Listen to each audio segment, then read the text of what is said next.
സന്ദീപ് വാര്യരുടെ തറവാട്ട് സ്വത്തിലാണ് കോൺഗ്രസിന്റെ തർക്കം ഇപ്പോൾ മുറുകുന്നത്. സന്ദീപ് വാര്യരുടെ തറവാട്ട് സ്വത്ത് അദ്ദേഹത്തിൻ്റെ അമ്മ ജീവിച്ചിരിക്കുമ്പോൾ അത് RSSന് ഓഫീസ് തുറക്കാൻ നൽകാമെന്ന് വാഗ്ദാനം ചെയ്തിരുന്നു. ആ വാഗ്ദാനം പാലിക്കുക എന്ന് പറയുന്നത് ഒരു മകൻ്റെ കടമയാണ്. അദ്ദേഹം BJPയുടെ ആശയങ്ങൾ വിട്ട് കോൺഗ്രസ് സ്നേഹത്തിൻ്റെ കടയിൽ മെമ്പർഷിപ്പ് എടുത്തെങ്കിലും അദ്ദേഹത്തിൻ്റെ അമ്മയുടെ ആഗ്രഹം സഫലമാക്കാൻ അദ്ദേഹം ബാധ്യസ്ഥനാണ്.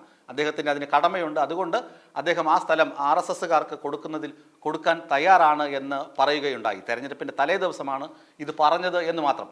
ഇതാണ് കോൺഗ്രസിനുള്ള ഉള്ളിലെ പൊട്ടിത്തെറിക്ക് ഒരു കാരണം. അദ്ദേഹത്തിൻ്റെ അമ്മയുടെ സ്ഥലം ആർക്കോ കൊടുക്കട്ടെ, അതിൽ വിരോധമില്ല. പക്ഷേ തെരഞ്ഞെടുപ്പിൻ്റെ തലേ ദിവസം RSSന് കൊടുക്കുമെന്ന് അദ്ദേഹം പറഞ്ഞതിലൂടെ CPMൻ്റെ ആരോപണം അദ്ദേഹം ശരിവെക്കുന്നു. കാരണം CPM പറയുന്നത് എന്താണ്? സന്ദീപ് വാര്യർ RSS ബന്ധം ഉപേക്ഷിച്ചിട്ടില്ല, BJP ബന്ധം മാത്രമേ ഉപേക്ഷിച്ചിട്ടുള്ളൂ. സന്ദീപ് വാര്യരുടെ ഉള്ളിൽ വർഗീയ വിഷം ഇപ്പോഴുമുണ്ട്, മുസ്ലിം വിരോധം ഇപ്പോഴുമുണ്ട് എന്ന തരത്തിലാണ് CPM പ്രചരിപ്പിക്കുന്നത്. അങ്ങനെ അവർ പത്രങ്ങളിൽ പരസ്യം വരെ കൊടുത്തിരുന്നു. അത് ശരിവെക്കുന്ന തരത്തിലായിപ്പോയി സന്ദീപ് വാര്യരുടെ വാചകം എന്നാണ് കോൺഗ്രസിലെ ഒരു വിഭാഗം, പ്രത്യേകിച്ച് പാലക്കാട് DCCയിലെ അംഗങ്ങളെങ്കിലും കരുതുന്നത്. എന്നാൽ K മുരളീധരൻ പറഞ്ഞു അത് അദ്ദേഹത്തിൻ്റെ അമ്മയുടെ സ്വത്ത്, അമ്മയുടെ ആഗ്രഹം, അത് കൊടുക്കുന്നതിലോ അത് പറയുന്നതിലോ ഒരു വിരോധവുമില്ല, ഒരു തെറ്റുമില്ല എന്ന തരത്തിൽ K മുരളീധരൻ സന്ദീപ് വാര്യരെ പിന്തുണച്ച് രംഗത്തെത്തിയിരുന്നു. മറ്റ് നേതാക്കൾ VD സതീശനും അതുപോലെ പറഞ്ഞിട്ടുണ്ടെങ്കിലും ശക്തമായി ഈ സംഭവത്തിൽ ഇടപെടാൻ ആരും തയ്യാറായിട്ടില്ല. എങ്കിലും സന്ദീപ് വാര്യർ ഇലക്ഷൻ സമയത്ത് പറഞ്ഞത് കൊണ്ട് എന്തെങ്കിലും ക്ഷീണമുണ്ടാകുമോ പാർട്ടിക്ക് എന്ന് വിശ്വസിക്കുന്നവരും കുറവല്ല പാർട്ടിയിൽ. സന്ദീപ് വാര്യർ RSSന് സ്ഥലം കൊടുക്കാൻ സന്നദ്ധത അറിയിച്ചു. എന്നാൽ RSSകാർ പറയുന്നത് സന്ദീപ് വാര്യരുടെ സ്ഥലം വേണ്ട, ഒറ്റുകാരൻ്റെ സ്ഥലം ഞങ്ങൾക്ക് വേണ്ട, അവിടെ ഞങ്ങൾ ഓഫീസോ ശാഖയോ എന്ത് തുറന്നാലും ഞങ്ങൾ പാർട്ടിയോട് ചെയ്യുന്ന, അതായത് സംഘടനയോട് ചെയ്യുന്ന നീതികേടായി പോകും. അതുകൊണ്ട് സന്ദീപ് വാര്യരുടെ ഒരു ഔദാര്യവും RSS സ്വീകരിക്കില്ല എന്ന് പറഞ്ഞു. RSSൻ്റെ യോഗത്തിൽ BJP നേതാക്കൾ പങ്കെടുത്തിട്ടുണ്ട്, BMS നേതാക്കൾ പങ്കെടുത്തിട്ടുണ്ട്. അങ്ങനെ അവർ സമ്യക്കായി എടുത്ത തീരുമാനമാണ് സന്ദീപ് വാര്യരുടെ സ്ഥലം ഞങ്ങൾക്ക് ആവശ്യമില്ല എന്നത്. തീർച്ചയായും RSS പറയുന്നതിലും കാര്യമുണ്ട്. സന്ദീപ് വാര്യർ പാർട്ടി വിട്ടുപോയി. കാരണം ഒരു സമവായ ശ്രമത്തിനൊക്കെ RSS ശ്രമിക്കുന്നുണ്ടായിരുന്നു.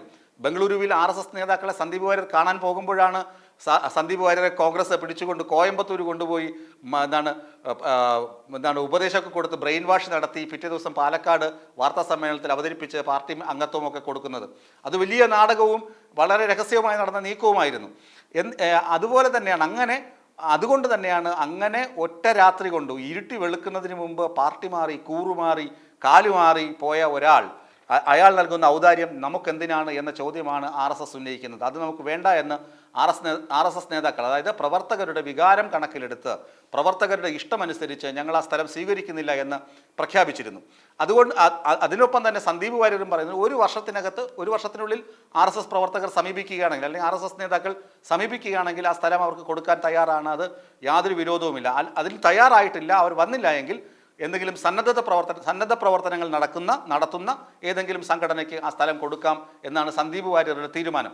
RSS അവരുടെ തീരുമാനം പ്രഖ്യാപിച്ചു. സന്ദീപ് വാര്യർ അദ്ദേഹത്തിൻ്റെ അഭിപ്രായവും പറഞ്ഞു കഴിഞ്ഞു. ഇനി കോൺഗ്രസ്സുകാർക്കുള്ളിലെ ഈ പടലപ്പിണക്കവും തീയാളിക്കത്തലും ഒരിക്കലും ശമിപ്പിക്കാൻ പറ്റില്ല. അത് അങ്ങനെ തന്നെ തുടരും. കാരണം സന്ദീപ് വാര്യർ മുമ്പ് BJP ആയിരുന്നു, അദ്ദേഹം RSS ബാന്ധവം ഉപേക്ഷിച്ചിട്ടില്ല എന്ന CPM വിമർശനം അതുപോലെ ശരിവെക്കുന്ന തരത്തിൽ സന്ദീപ് വാര്യർ ഇലക്ഷൻ്റെ തലേദിവസം പെരുമാറിയത് ശരിയായില്ല എന്ന അഭിപ്രായമുള്ള കോൺഗ്രസ്സുകാർ അവരുടെ അഭിപ്രായം ഒരിക്കലും മാറ്റാൻ പോകുന്നില്ല. അതിന് ഹൈക്കമാൻഡ് പറഞ്ഞാലും KPCC പറഞ്ഞാലും അതൊരിക്കലും മാറുകയുമില്ല.